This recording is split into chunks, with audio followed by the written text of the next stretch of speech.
Rasulullah SAW menyebutkan dalam sebuah hadis ini, ingatkan hadis ini. Man dhalla qaumun ma dhalla qaumun ba'da huda. Tidaklah sebuah kaum menjadi sesat setelah dia dulu mendapatkan hidayah. Kanu alaihi illa utul jidal. Berkata Nabi SAW, tidaklah sebuah kaum, seseorang menjadi sesat setelah dulu dia Allah kasihkan hidayah kepada dia di atas hidayah, kecuali yang suka apa? Berdebat. Ya. Tidaklah sebuah kaum menjadi sesat. Jadi sumber kesesatannya karena apa? Banyak debat, banyak jidal. Banyak apa? Jidal.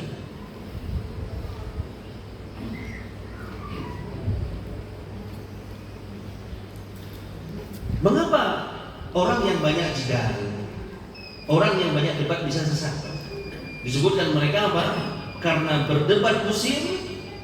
Yang pertama, dia bisa mengeraskan hati kita. Hati kita jadi keras. Sama banyak ketawa. Hati-hati. Banyak ketawa ini bisa mengeraskan hati. Ya ketawa seperlunya saja. Nanti hari ketawa. Bisa mengeraskan hati kita. Susah kadang kita mendapat hati yang keras itu, susah mendapatkan nasihat. Tidak mau dikasih nasihat hati yang keras. Mantul kalau bahasa kita. Ya, betul. Meredupkan cahaya hidayah. Meredupkan cahaya hidayah. Malik rahimahullah berkata, dia bilang kata beliau, al-miraru fil ilmi yuqassi al-qulub. Berdebat dalam ilmu akan membuat hati menjadi keras. Wa yuwarrithu ad-dhara'im, dan akan mewariskan yang namanya dendam.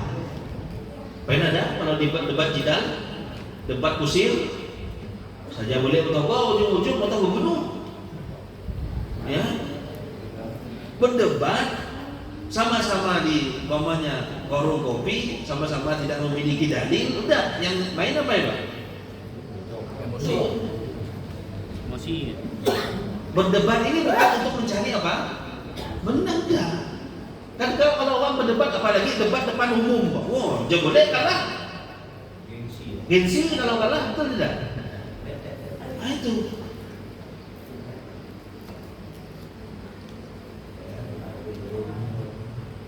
Berdebat juga bisa menjadikan seseorang menjadi sesat karena merupakan sebab Allah menginginkan keburukan pada seorang hamba.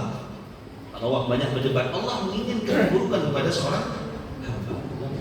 Sebagian ulama mengatakan, idza aradallah bi'adl, kalau Allah menginginkan seorang hamba syarran, keburukan, aghlaqa anhu babal amal, maka Allah akan menutupkan pintu amal. Ditutup pintu amal. Ya.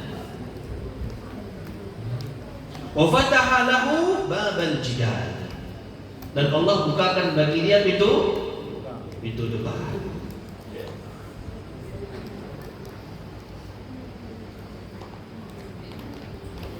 Berdebat juga menimbulkan permusuhan, padahal sama kaum muslimin itu harus saling bersaudara. Nabi Sulaiman alaihissalam berkata kepada anaknya, Nabi Sulaiman, ya bunayya, pesan Nabi Sulaiman kepada, wahai anakku, iyyaka wal mirah, jauhkanlah, tinggalkanlah jidal, debat. Fa inna naf'uhu qalil. Debat itu manfaatnya sedikit. Ada manfaatnya bila kalian isi. Ya. Wa huwa yuhijul al-adawatu bainal ikhwah. Ya. Dan dia membangkitkan permusuhan di antara orang-orang yang bersaudara. Kemudian juga tutup dengan sabda Nabi sallallahu alaihi wasallam. Ya, kata Nabi sallallahu alaihi wasallam, man tarakal mirar wa huwa mubtilun banallahu lahu baitan fi rabdil jannah. Kata Nabi SAW, barang siapa yang meninggalkan perdebatan sementara dia berada di atas kebatilan, didengarkan, Apa kata Nabi SAW? Siapa yang meninggalkan perdebatan, padahal dia berada di atas kebatilan, maka Allah akan bangunkan sebuah rumah baginya di pinggir surga. Ini kalau apa Pak? Kalau dia berdebat dan dia tahu kalau dia berada di atas kesesatan, kemudian dia berhenti, maka Allah akan berikan apa? Rumah di pinggir surga. Di pinggir surga Pak, bukan pinggir luar biasa. Di pinggir surganya luar biasa, ada tanah neraka. Ya. Man tarakal mirar wa huwa muhibbun. Kata Nabi SAW, siapa yang meninggalkan debat padahal dia berada di atas kebenaran, tahu dia benar bisa dilawan, itu masalah sebenarnya. Ya. Kemudian apa? Ditinggalkan debat tersebut. Banallahu lahu baitan fi a'la'il jannah. Maka Allah akan membangunkan sebuah rumah baginya di atas surga.